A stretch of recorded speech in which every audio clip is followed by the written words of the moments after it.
গণ অধিকার পরিষদের সভাপতি নুরুল হক নূরকে হাসপাতালে দেখতে গিয়ে কান্নায় ভেঙে পড়েন ডাকসুর নবনির্বাচিত ভিপি সাদিক কায়েম। তার সঙ্গে GS S M Farhad, AGS Mohiuddin সহ অনেকেই উপস্থিত ছিলেন। 11 সেপ্টেম্বর বিকালে ঢাকা মেডিকেল কলেজ হাসপাতালে যান তারা। বিষয়টি নিশ্চিত করেছে গণ অধিকার পরিষদের দপ্তর সমন্বয়ক আবু হানিফ। এছাড়াও ছাত্র শিবিরের ভেরিফাইড ফেসবুক পেজ থেকেও বিষয়টি নিশ্চিত করা হয়। এ সময় তারা নুরুল হক নূরের দ্রুত সুস্থতা কামনা করেন এবং দোয়া মোনাজাতে কান্নায় ভেঙে পড়েন। পরে তারা নূরের শারীরিক অবস্থা খোঁজ খবর নেন এবং তার সঙ্গে কথা বলেন।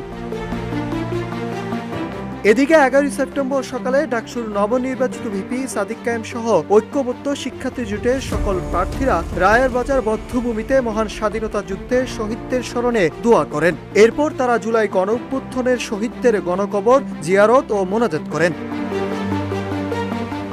এছাড়াও ঢাকা বিশ্ববিদ্যালয়ের প্রতিষ্ঠাতা, অন্যতম স্বপ্নদ্রষ্টা ও ভূখণ্ডের রাজনৈতিক, সাংস্কৃতিক ও অর্থনৈতিক আজাদী আন্দোলনের প্রাণপুরুষ নবাব সলিমুল্লাহর কবর জিয়ারত ও দোয়া করেছেন ঐক্যবদ্ধ শিক্ষার্থী জোটের নেতারা।